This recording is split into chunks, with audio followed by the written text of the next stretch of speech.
குற்றவாளிக்கு பிரிவு 104 BNS படியான பிரிவிற்கு தூக்கு தண்டனையும், பிரிவு 6 போக்சோ சட்டத்தின் கீழான குற்றத்திற்கு தூக்கு தண்டனையும், 127 கிளாஸ் 2 BNS படியான குற்றத்திற்கு 1 வருட கடுங்காவல் தண்டனையும், இந்த தண்டனையை ஏக காலத்தில் அனுபவிக்க வேண்டும் என்றும் தீர்ப்பு வழங்கியுள்ளார்கள். இந்த தீர்ப்பானது ஒரு வரலாற்று சிறப்புமிக்க தீர்ப்பாக இருக்கும் என்று கருதுகிறேன். பெண்கள் மற்றும் பெண் குழந்தைகளுக்கு எதிராக குற்றம் புரிய நினைப்பவர்களுக்கு இது ஒரு பாடமாக இருக்கும் என்று நினைக்கிறேன். இந்த தீர்ப்பு இன்றைய சமுதாயத்தில் அனைவரும் எதிர்பார்த்த ஒரு தீர்ப்பு என்றுதான் நான் நினைக்கிறேன். இந்த வழக்கு விசாரணையின் போது என்னுடன் இருந்த, எனக்கு உறுதுணையாக இருந்த நெல்லை சரக DIG சரவணன் சார் அவர்களுக்கும், முன்னாள் SP சார் டாக்டர் மதன்குமார் அவர்களுக்கும், தற்போதைய SP சார் அவர்களுக்கும், மற்றும் என்னுடன் பயணித்த காவல்துறை துணை கண்காணிப்பாளர் சுந்தரபாண்டியன் சார் அவர்களுக்கும், காவல் ஆய்வாளர் தனலட்சுமி அவர்களுக்கும் மற்றும் தலைமை காவலர் பாக்கியலட்சுமி அவர்களுக்கும் என் மனமார்ந்த நன்றியை தெரிவித்துக் கொள்கிறேன்.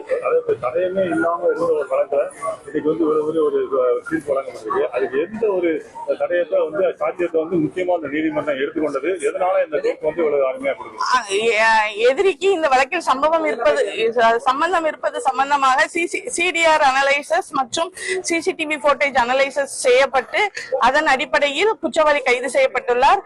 மேலும் பாதிக்கப்பட்ட சிறுமியின் பிரேத பரிசோதனையின் போது சேகரிக்கப்பட்ட தடயங்கள் மற்றும் எதிரியின் இரத்த மாதிரிகளோடு உள்ள DNA ரெண்டும் மதுரை RFSL அனுப்பி DNA ரிப்போர்ட் வாங்கினதுல அந்த குற்றத்தை செய்தவர் மாவீரன் என்ற தர்மமுனீஸ்வரர் தான் என்று அறிவியல் பூர்வமாக ஆவணங்களின் அடிப்படையில் சந்தேகத்திற்கு இடமில்லாமல் அரசு தரப்பு நிரூபணம் செய்துள்ளது. Sir, in course of investigation police அவங்க தரப்புல இவங்க தரப்புல இல்ல, கோர்ஸ் ஆஃப் இன்வெஸ்டிகேஷன் போலீஸ் எல்லாத்தையுமே விசாரிக்கதான் சார் செய்வாங்க. ஆமா, இவர் தான் குற்றவாளி, மாவீரன் என்ற தர்மம். இளம் மாணவிக்கு ஒரு மிகப்பெரிய கொடுமை நடந்திருக்கு. ஒரு 10 குழுக்கள் அடங்கிய தனிப்படை அமைக்கப்பட்டிருக்கு. ADSP தலைமையில 4 DSPஸும் அந்த பணியில் அமர்த்தப்பட்டிருக்காங்க. 6 இன்ஸ்பெக்டர்ஸ் அந்த 10 பேர் டீம், அந்த 10 குழுக்களுக்கு தலைமையேற்றிருக்காங்க. அதனால விரைவில் குற்றவாளிகளை விரைவில் கண்டுபிடிக்க வேண்டும் என்ற முனைப்போடு எல்லாரும் செயல்பட்டு இருக்காங்க. முதலமைச்சர் அதை தீவிரமாக கண்காணித்து கொண்டிருக்கிறார். விரைவில் இந்த பாதிக்கப்பட்டிருக்கக்கூடிய குடும்பத்தை நம்மை விட்டு போன அந்த இளம் பெண்ணுக்கு ஒரு நியாயம் கிடைக்க வேண்டும். மிக கடுமையான தண்டனை அவர்களுக்கு பெற்றுத்தர வேண்டும். குற்ற சம்பவங்கள் நான் பல தடவை யார் ஆட்சியில் இருந்தாலும் என்னுடைய ஒரே கருத்து என்னன்னா, ஒரு ஸ்பெர் ஆஃப் த மொமெண்ட் ஒரு கிரைம் நடக்குது அப்படின்னு சொன்னால் அது உடனடியாக போலீஸ் கண்காணிக்க முடியாது. Intelligence report will go only when ஒரு பெரிய ஒரு கலவரம் நடக்க போகுது, ஏதோ திட்டம் போடுறாங்க, யாரும் கண்டுக்க இன்டெலிஜென்ஸ் ரிப்போர்ட் அப்போ தான் வரும். இது ஸ்பெர் ஆஃப் த மொமெண்ட்டில் பண்ணுற செயல்கள் இப்போ திடீர்னு போதையில் வெட்டுறது எல்லாம் நடக்கும்போது நம்ம எங்கே அதை முதல்ல கண்ட்ரோல் பண்ணணும்னு முதல்ல பார்க்கணும். அதுக்கு கடுமையான தண்டனை அதுக்கு கொடுக்கும்போது நிச்சயமாக இந்த மாதிரி கிரைம்ஸ்லாம் நடக்காதுன்னு நான் நினைக்கிறேன். ஏன்னா தண்டனைகள் கடுமையாக்கப்பட வேண்டும். அது இல்லாமல் ஒரு கேஸை கோர்ட்டுக்கு போனால் அது உடனடியாக முடிக்கிறதுக்கான வேலையை பார்த்தா இந்த எவிடன்ஸ் இஸ் வெரி கிளியர். தண்டனை கொடுத்துட்டாங்கன்னா அது அந்த பாதிக்கப்பட்ட குடும்பத்துக்கும் அது யூஸ்ஃபுல்லாக இருக்கும்னு நினைக்கிறேன். இல்லாட்டி அவங்க பெயிலில் வந்துடுவாங்க, அவங்களுக்கு ஒரு த்ரெட்டனிங்காக இருக்கும், நீங்கள் சாட்சி சொன்னால் அவங்களுக்கு பிரச்சனைன்ற ஒரு எண்ணத்தை உருவாக்காமல் உடனடியாக கேஸை வெண்ணினோ அவங்க ஒத்துக்கிட்டாங்க, குற்றம் ஒத்துக்கிட்டாங்க, எவிடன்ஸ் இஸ் தேர், அவங்க தண்டனை கொடுக்கணும், உடனடியாக கேஸை முடிக்கிற அளவுக்கு துரிதமாக ஃபாஸ்ட் ட்ராக் பண்ணி அந்த மாதிரி கேஸெலாம் முடித்தா தண்டனையும் உறுதி. என்னை பொறுத்த வரைக்கும் இந்த மாதிரி பாலியல் பலாத்காரம் போக்சோவில் மரண தண்டனை தான் கொடுக்கணும். அதுவும் மக்கள் மத்தியில் வச்சு அவனை தூக்கு போட்டால் நல்லாயிருக்கும் நான் நினைக்கிறேன். இன்னைக்கு கூட பள்ளி மாணவி பாலியல் வழக்கில் விரைவாக தண்டனை அறிவிச்சிருக்காங்க 2. ஆமாம், அதனால் இது நிச்சயமாக தூக்கு தண்டனை அறிவிக்கும் போது இப்போ இதில் கூட விளையாட்டி கூட பக்கம் கூட அந்த இதுக்கு பண்ணிட்டாங்க அந்த கேஸில். அப்போ அது பண்ணும் போது அவன் ஒரு உணர்வு வரும், அட்லீஸ்ட் செத்துருவோன்றது பயம் வரணும்ல. இன்னொன்று என்ன இருக்கிறான், இந்த ஜுவனைல் அப்படின்னு சொல்லிடுவாங்க, 15 வயசுக்குள்ளே உட்பட்டவன். அப்போ அவன் கிரைம் பண்ணிவிட்டு அவன் ஜுவனைல் இடத்துல சேர்த்து விட்டுறாங்க, அங்கே இருப்பான். அவன் திரும்பி மேஜரான பிறகு திருப்பி அவன் கிரைம் பண்ணுவானா. ஸோ அது வயசு வித்தியாசம் பார்க்க, உனக்கு அந்த உணர்வு தூண்டப்பட்டு நீ குற்ற செயல் ஈடுபடும் போது நீ என்ன சின்ன பையன், நீ வேறு தெரிஞ்ச பையன் தானே. அதில் ஜுவனைல் பார்க்கக்கூடாதுன்னு நினைக்கிறேன் அந்த பாலியல் பலாத்காரம் பண்ணுறவங்க. உடனடி தண்டனை கொடுக்கணும், ஃபாஸ்ட் ட்ராக் பண்ணணும் அண்ட் கேஸை உடனடியாக முடிக்கிறதுக்கான நடவடிக்கை அனைவரும் எடுக்க வேண்டும். அது எல்லாரும் ஒத்துழைச்சாதான் centre to state should cooperate and do this ನಾನು நினைக்கிறேன்.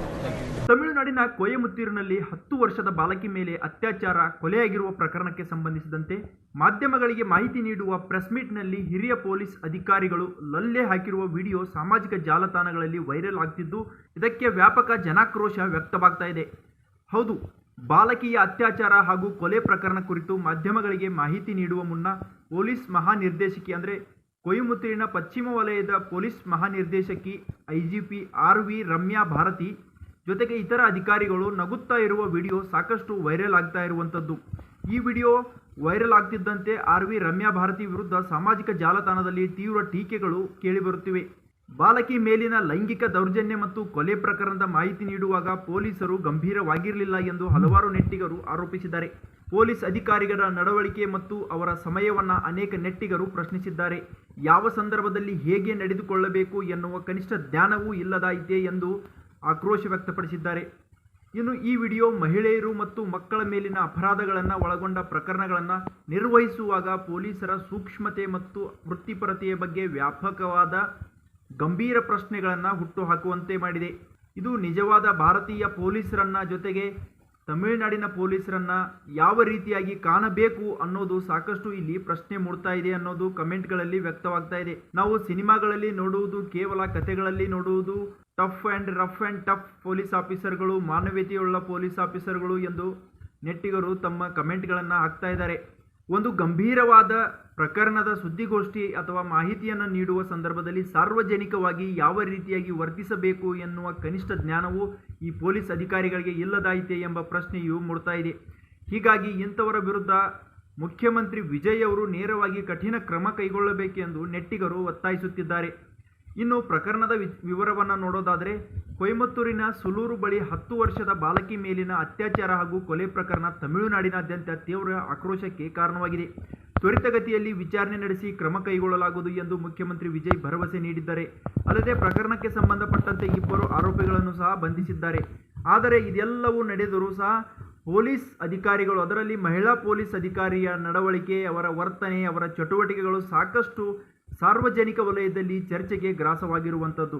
ಒಂದು ಗಂಭೀರ ಪ್ರಕರಣ, ಒಂದು ಮಾನವೀಯ ನೆಲೆಗಟ್ಟಿನಲ್ಲಿ ನ್ಯಾಯ ನೀಡಬೇಕಾದ ಪ್ರಕರಣದಲ್ಲಿ ಮಹಿಳಾ ಪೊಲೀಸ್ ಅಧಿಕಾರಿಯಾಗಿ ಮಹಿಳೆಯರ ಕಷ್ಟಗಳನ್ನು ಅರಿತಿರುವ ಮಹಿಳಾ ಪೊಲೀಸ್ ಅಧಿಕಾರಿಯಾಗಿದ್ದರೂ ಸಹ ಈ ರೀತಿಯಾಗಿ ನಗೆಗಡಲಲ್ಲಿ ಲಲ್ಲೆ ಹಾಕುತ್ತಾ ಕುಳಿತಿರುವುದು ಎಷ್ಟು ಸಮಂಜಸ ಅನ್ನೋದು ಇಲ್ಲಿ ಪ್ರಶ್ನೆ ಮೂಡ್ತಾ ಇದೆ. ಜೊತೆಗೆ ಪಕ್ಕದಲ್ಲಿರೋ ಪೊಲೀಸ್ ಅಧಿಕಾರಿಗಳಿಗೂ ಸಹ ಗಹಗಹಿಸಿ ನಗುವಂತೆ ಇವರು ಪ್ರಚೋದಿಸ್ತಾರೆ ಅನ್ನೋದು ಸಹ ವಿಡಿಯೋದಲ್ಲಿ ಕಂಡುಬರುವ ದೃಶ್ಯವಾಗಿರುವಂಥದ್ದು.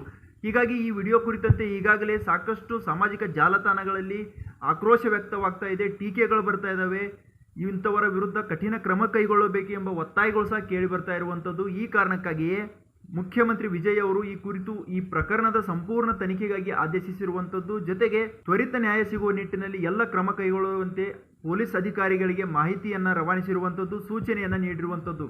ಇದೆಲ್ಲ ನಡೆದರೂ ಸಹ ಈ ಅಧಿಕಾರಿಗಳ ವರ್ತನೆ ಎಷ್ಟು ಸರಿ, ಮಾನವೀಯತೆ ಇರಬೇಕಾದ ಅಧಿಕಾರಿಗಳು, ಅದರಲ್ಲೂ ಮಹಿಳಾ ಅಧಿಕಾರಿಯಾಗಿದ್ದ ರಮ್ಯಾ ಈ ರೀತಿಯಾಗಿ ದುರ್ವರ್ತನೆ, ಈ ರೀತಿಯಾಗಿ ಬೇಜವಾಬ್ದಾರಿ ನಿರ್ಲಕ್ಷ್ಯ ಧೋರಣೆಯನ್ನು ಸಾಮಾಜಿಕವಾಗಿ ಗುರುತಿಸಿಕೊಳ್ಳುವ, ಸಾರ್ವಜನಿಕ ವಲಯದಲ್ಲಿ ಗುರುತಿಸಿಕೊಳ್ಳುವ ಮಾಧ್ಯಮಗಳ ಎದುರು ಈ ರೀತಿಯಾಗಿ ವರ್ತನೆ ಮಾಡಿದರೆ ಯಾವ ಸಂದೇಶ ನೀಡಲು ಹೊರಟಿದ್ದಾರೆ ಅನ್ನೋದು ಸಾಕಷ್ಟು ಇಲ್ಲಿ ಪ್ರಶ್ನೆಯಾಗಿರುವಂಥದ್ದು. ಹೆಚ್ಚಿನ ವಿಡಿಯೋಗಳಿಗೆ ಪ್ರತಿಧ್ವನಿ ಯೂಟ್ಯೂಬ್ ಚಾನೆಲ್ ಸಬ್ಸ್ಕ್ರೈಬ್ ಮಾಡಿ, ಬೆಲ್ ಐಕಾನ್ ಕ್ಲಿಕ್ ಮಾಡಿ.